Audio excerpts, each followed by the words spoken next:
नमस्कार प्रिय भक्तगण, मैं आपको सुनाने जा रही हूँ मार्गशीर्ष गुरुवार की कथा, जिसको हम अगहन गुरुवार भी कहते हैं। आप सभी भक्तगण इस कथा को बड़े ही श्रद्धा भाव और प्रेम पूर्वक सुने। बोलिए माता लक्ष्मी की जय। माता लक्ष्मी के अनेक रूप तथा नाम हैं। भूतल में वे छाया, शक्ति, तृष्णा, शांति, जाति, लज्जा, श्रद्धा, कांति, वृत्ति, स्मृति, दया, तुष्टि, माता अधिष्ठात्री एवं लक्ष्मी के रूप में स्थित है।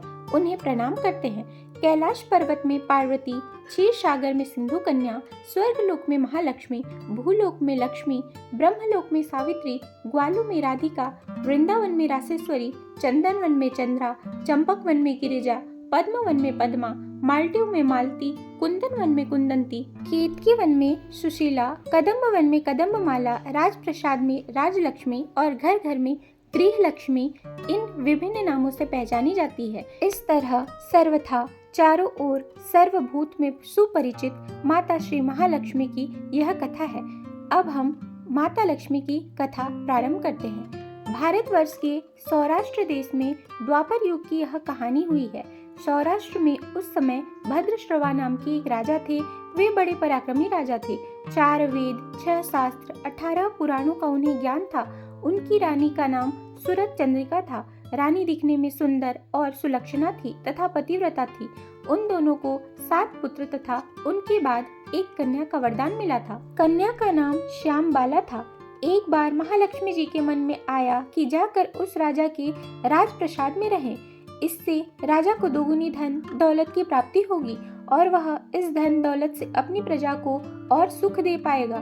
गरीब के घर अगर रहे और उसे धन दौलत प्राप्त हो तो वह स्वार्थी की तरह केवल अपने ऊपर ही खर्च करेगा। यह सोचकर श्री महालक्ष्मी जी ने बूढ़ी ब्राह्मण स्त्री का रूप धारण किया। हाथ में लाठी लिए लाठी के सहारे रानी के द्वार तक पहुंची। यद्यपि उन्होंने बूढ़ी औरत का रूप धारण किया था, पर उनके चेहरे पर देवी का तेज था। उन्हें देखते ही एक दासी सामने आई। उसने इनका नाम, धाम, काम, धर्म पूछ डाला। वृद्ध ब्राह्मण का रूप धारित माता लक्ष्मी ने कहा, बालिके, मेरा नाम कमला है। मेरे पति का नाम भुवनेश है। हम द्वारिका में रहते हैं। तुम्हारी रानी पिछले जन्म में एक वैश्य की पत्नी थी। वह वैश्य गरीब था। दारिद्र्य के कारण हर रोज घर में झगड़े होते थे तथा उसका पति रोज उसे मारता था। इन बातों से तंग आकर वह घर छोड़कर चली गई तथा जंगल में खाली पेट भटकने लगी। उसकी इस दुर्दशा पर मुझे दया आई। तब मैंने उसे सुख संपत्ति देने वाली श्री महालक्ष्मी की कथा सुनाई। मेरे कहने पर उसने श्री महालक्ष्मी का व्रत किया। श्री महालक्ष्मी प्रसन्न हुई। उसकी गरीबी दूर हुई। उसका घर संसार दौलत संपत्ति से भर गया। बाद में पति पत्नी दोनों परलोक सिधारे। लक्ष्मी व्रत करने के कारण वे लक्ष्मी लोक में रहे। उन्होंने जितने साल महालक्ष्मी का व्रत किया उतने हजारों साल उन्हें सुख भोग मिला। इस जन्म में उसका जन्म एक राजघराने में हुआ है, परंतु वह श्री महालक्ष्मी का व्रत करना भूल गई है। उसे यह याद दिलाने मैं यहाँ आई हूँ। बुढ़िया की बातें सुनकर दासी ने उन्हें प्रणाम किया तथा श्री महालक्ष्मी का व्रत किस तरह से किया जाए इस बारे में पूछा। बुढ़िया रूप धारण किए श्री महालक्ष्मी माता ने दासी को पूजा की विधि तथा महिमा बताई। उसके बाद वह दासी माता को प्रणाम कर रानी को बताने अंदर चली गई। राज वैभव में रहते हुए रानी को अपने ऐश्वर्य का बहुत घमंड हुआ था। संपत्ति तथा अधिकार की वजह से वह उन्मत्त हो गई थी। दासी द्वारा बताई गई बुढ़िया की बातें सुनकर वह आग बबूला होकर राजद्वार पर आकर बुढ़िया रूपी श्री महालक्ष्मी पर बरस पड़ी। उसे यह मालूम नहीं था कि श्री महालक्ष्मी माता बुढ़िया का रूप धारण करके उसके द्वार तक आई हुई है, परंतु रानी का इस कदर रुख बर्ताव तथा अपना अनादर देखकर माता ने वहां ठहरना ठीक न समझा। वे वहां से चल पड़ी। राह में उन्हें राजकुमारी श्यामबाला मिली। उन्होंने श्यामबाला को सारी बात बताई। श्यामबाला ने अपनी ओर से श्री महालक्ष्मी माता से क्षमा मांगी। माता को उस पर दया आई। उन्होंने श्यामबाला को श्री महालक्ष्मी व्रत के बारे में बताया। उस दिन अघन मार्गशीर्ष माह का पहला गुरुवार था। श्यामबाला ने परम श्रद्धा से श्री महालक्ष्मी का व्रत रखा। फल स्वरूप राजा सिद्धेश्वर के सुपुत्र मालाधर से उसका विवाह हुआ। वह धन दौलत ऐश्वर्य वैभव से मालामाल हो गई। पति के साथ ससुराल में आनंद से दिन बिताने लगी। इधर श्री महालक्ष्मी का रानी पर प्रकोप हुआ। फल स्वरूप राजा भद्रश्रवा का राज्य एवं राज कारोबार नष्ट हो गया। यहाँ तक कि खाने के भी लाले पड़ गए। ऐसी हालात में एक दिन रानी ने राजा से निवेदन किया, हमारा दामाद इतना बड़ा राजा है, धनवान है, ऐश्वर्यशाली है, क्यों न उसके पास जाएं, अपना हाल उसे बताएं, वह जरूर हमारी मदद करेगा।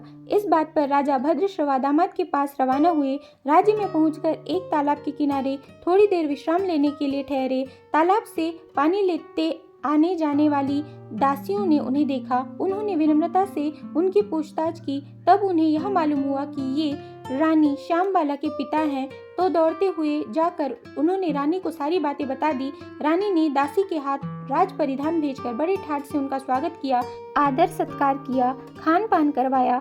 जब वे लौटने लगे तो उन्हें सोने की मोहरों से भरे घड़ा दिया। राजा भद्रश्रवा जब वापस लौटे तो उन्हें देखकर रानी सूरज चंद्रिका खुश हुई। उन्होंने सोने की मोहरों से भरे घड़े का मुंह खोला। तब हाय भगवान ऐसा कहा, घड़े में धन के बदले कोयले मिले। यह सब श्री महालक्ष्मी के प्रकोप से हुआ। इस प्रकार दुर्दशा में और कई दिन बीत गए। इस प्रकार रानी स्वयं अपनी कन्या के पास गई। वह दिन अघन माह का अंतिम गुरुवार था। श्यामबाला ने श्री महालक्ष्मी का व्रत किया, पूजा की, अपनी माता से भी व्रत करवाया। इसके बाद रानी अपने घर आई। श्री महालक्ष्मी का व्रत रखने पर उसे फिर से अपना राजपाट, धन दौलत, ऐश्वर्य प्राप्त हुआ। वह फिर से सुख शांति आनंदमय जीवन बिताने लगी। कुछ दिनों बाद राजकन्या श्यामबाला अपने पिता के घर आई। उसे अपने घर देखकर सूरज चंद्रिका को पुरानी बातें याद आई। यही कि श्यामबाला ने अपने पिता को घड़ा भर कोयला दिया था और उसे कुछ भी नहीं दिया था।